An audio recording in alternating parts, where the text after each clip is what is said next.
미국의 연준이라 중앙은행입니다. 연방준비제도의 줄임말이고요. 그런데 이 연준이 금융안정보고서를 발표를 했거든요. 그런데 이 금융안정성 보고서에서 말입니다. 연준이 굉장히 충격적인 내용을 담았습니다. 와, 뭐 이런 내용을 담았지? 이렇게 생각할 정도로 말입니다. 무슨 내용이냐고요? 여러분 이거 한번 보세요. 이스라엘 하마스 간 전쟁이 전 세계 금융 시스템의 안정을 위협하고 있다 하고 달았습니다. 이야, 이것은요 좀처럼 있을 수 있는 상황이 저는 아니라고 봐요. 미국의 연준, 미국의 중앙은행이긴 하지만 사실상 세계의 중앙은행이라고 봐야 되잖아요. 그 정도로 미국 연방준비제도의 정책이 세계 시장에 미치는 효과가 크다는 뜻이에요. 그런데 이 연준이 말입니다. 전 세계 금융 시스템의 안정을 위협하고 있다. 이스라엘 하마스 전쟁이 지금 현재 기준으로 위협하고 있다는 거예요. 지금 현재 기준으로. 만약에 이게 확산되면요. 심각하다는 이야기잖아. 이게 만약에 확산이 되잖아요. 그러면 세계 금융시장은 위험에 빠뜨려지는 것은 당연하고요. 자산시장의 가격은 급락을 하고요. 기업이나 투자자들은 손실이 충격적으로 발생한다. 이렇게 미국의 연방준비제도 중앙은행의 금융안정성 보고서에서 이야기하고 있습니다. 야, 예상외입니다. 예상외. 그 정도로 말입니다. 미국의 중앙은행의 어떤 경고는요. 저는 굉장히 큰 경고라고 저는 생각을 해요. 이럴 때 말입니다. 진짜 조심하셔야 되거든요. 게다가 시장에는요. 이상현상도 나타나고 있습니다. 이상현상도. 무슨 이상현상이냐? 여러분 이거 한번 보세요. 미국의 10년물 국채금리입니다. 올라가고 있어요. 10월 9일 현재 4.990%예요. 10월 20일에도 4.914%고요. 이게 왜 이상현상이냐고요? 아니 전쟁이 세계에 2개나 났습니다. 러시아가 우크라이나를 침공했고요. 이스라엘과 하마스 전쟁이 났고요. 여기에다 이스라엘과 헤즈볼라의 전쟁, 이스라엘과 서한지구, 이스라엘과 이란, 좀 더 갈까요? 이스라엘과 시리아, 이스라엘과 레바논. 이 전쟁이라는 게 굉장히 충격적으로 지금 확산되고 있는 분위기예요. 그러면 여러분 일반적으로 말입니다. 안전자산을 찾아가잖아요. 그래서 금값이 쭉쭉 올라가잖아요. 그죠? 금값이. 지금 트라이온스당 지금 거의 2,000달러 육박했잖아요. 1990 4.2달러까지 올라갔고요. 장중에는 2,000달러를 이미 넘어섰습니다. 그만큼 말입니다. 안전자산에 대한 선호가 크거든요. 그런데 미국 국채는 안전자산 중에 안전자산입니다. 일반적으로 수요가 늘어나면 여러분 일반적으로 수요가 늘어나면 국채의 수익률이라고 하는 이자는요 떨어집니다. 국채의 가격은 올라가고요. 이자는 떨어지거든요. 이자가 떨어지기는 했습니다. 10월 10일에 4.58까지 떨어졌습니다. 4.795에서 말입니다. 그런데 웬일로 시간이 지나자 10월 19일에는 4.990으로 또 올라갔어요. 오히려 올라갔어요. 이게 금융시장의 이상현상이거든요. 이거 괜찮을까요 여러분? 이 이상현상을 여러분 세계 금융 시스템이 버텨낼 수 있을까요? 무슨 얘기냐고요? 아니 여러분 국채금리가 지금 5% 장중에 넘어서기까지 했잖아요. 10년물 국채금리는 시장 벤치마크 금리라고 제가 말씀을 드렸죠. 그러면 각국의 중앙은행들이 미국의 10년물 국채금리를 보고 기본적으로 금리를 결정한다는 뜻이에요.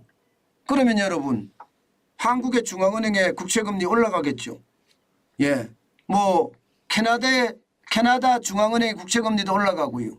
유럽 중앙은행의 국채금리도 올라가겠죠. 다 올라갈 수밖에 없습니다. 전쟁이 나 있는데 국채금리는 올라가요. 그러면 시장의 위협은요. 이자에 대한 충격이 올 수밖에 없죠. 이자에 대한 충격이. 여기에다가 중동전쟁이 확산이 되잖아요. 확산이 되면 그 충격파는 오히려 말입니다. 금리가 올라가는 데다가 이게 유가가 더 올라갈 가능성까지 있거든요. 그러면 금융시장의 위협이 얼마나 커질까요? 예, 저는 그 상황이 굉장히 심각하다고 봅니다. 예, 뭐 어떤 분들은 그렇게 이야기하실 수 있을 거예요. 아니 중동전쟁이 확산이 되면 안전자산의 수요가 많아져서 미국의 10년물 국채금리는 떨어지지 않겠냐 이렇게 예상하시는 분들도 있고 그렇게 말씀하실 분들도 계실 거예요. 그러나 그게 쉽지가 않습니다. 당장 말입니다. 가장 심각한 것은요. 미국의 재정적자가 굉장히 큽니다. 지금 보시는 것처럼 2020년 재정적자가 3조 1,300억 달러였거든요. 그리고 2023년 올해 9월 말이 이제 23년 회기예요. 1조 6,700억 달러로 결정이 났습니다. 예, 재정적자가 크다는 것은 미국이 국채를 많이 발행한다는 뜻입니다. 예, 발행한다는 뜻이고 그만큼 말입니다. 시장에 채권의 공급이 크다는 뜻이에요. 채권의 공급이 크면 어떻게 될까요? 살 사람들한테 예, 이자율 더 올려줄게. 가격 할인해 줄게. 이렇게 되는 분위기가 만발할 거 아닙니까? 그러면 결론적으로 말입니다. 예, 시장은요. 점점 국채금리가 올라갈 수가 있는 거예요. 위협이 된다고 이야기하지만 사실 말입니다. 국채금리는 더 많이 올라갈 가능성이 높아진다는 뜻입니다. 문제는요. 미국 정부만 이렇게 예, 국채금리를 발행해서 시장에다가 국채를 쏟아내는 것은 아니잖아요. 당장 중국은 미국 국채를 팔아서 말입니다. 시장에다 쏟아붓고 있죠. 게다가 말입니다. 이스라엘 전쟁이나 우크라이나 전쟁을 지원하기 위해서 미국은 재정적자를 더 내야 돼요. 142조라는 또 그 금을 말입니다.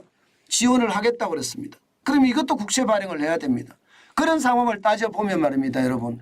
결국 국채금리는 더 올라갈 수밖에 없고요. 국채금리가 올라가면 올라갈수록 전 세계 시장의 금융 시스템은 위협을 받는 거고요.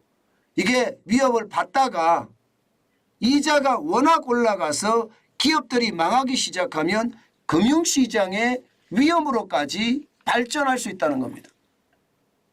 그만큼 말입니다.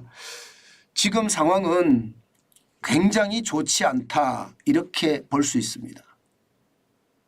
저는요. 지금 이례적으로 미국 국채금리가 올라가는 것에 대해서 많은 사람들이 간과하고 있다. 저는 그렇게 생각합니다. 여러분 정관진 TV를 보고 있으면 제가 너무 비관적으로 마치 말입니다. 내일 세계 경제가 망할 것처럼 이야기한다. 제가 그런 이야기를 참 많이 듣거든요. 그런데 그런 일이 오잖아요. 제가 거짓말을 말하는 것이 아니라 지표를 가지고 이야기하기 때문에 그런 일이 옵니다. 제가 채권금리 올라갈 거라고 이야기했고 시장에 위협이 된다고도 이야기했는데 왔잖아요. 지금 이대로라면 제가 봐서는 굉장히 큰 위협이 될 거고요. 그 위협은요. 시장 전체를 꿰뚫는 것은 당연하고요. 예, 시장 전체만 꿰뚫으면 다행인데 이게 말입니다. 전 세계 이 국가까지도 저는 어마어마한 충격을 줄 수 있다고 생각을 합니다. 저는 그것이 말입니다. 시장에는요. 충격적인 위협이 될 거다. 그렇게 저는 생각합니다. 때문에 여러분 시장을 진짜 조심하셔야 돼요. 진짜 조심하셔야 돼요. 시장을 절대 가볍게 보면 안 됩니다. 저는 많은 사람들이 가볍게 보는데 글쎄요. 이게 우리가 저금리 상황에서 오래 살았기 때문에 금리에 대한 무서움이 저는 약하다고 보이거든요. 결국 터지면요. 예, 이게 경제라는 것은 봐주는 게 없습니다. 그냥 와장창 무너집니다. 그냥 와장창. 그래서 두렵다고 저는 이야기하는 겁니다. 제발 여러분 시장 단순하게 보지 말았으면 좋겠습니다. 제가 안타깝게 말씀을 드려요. 네, 아마 여러분들은 많은 분들이 제 영상을 끝까지 보신 분들은 아 맞아. 정환진이가 했던 말이 맞아. 이렇게 생각하실 거예요. 제목만 보고 쟤는 맨날 비관적이야 이러면서 예, 이 뭐 도외시 하시는 분들은 그 내용을 잘 모를 거고요. 예, 그만큼 말입니다. 지금 지표는요. 전부 다 나쁨을 강조하고 있다는 거. 다시 한번 강조드립니다.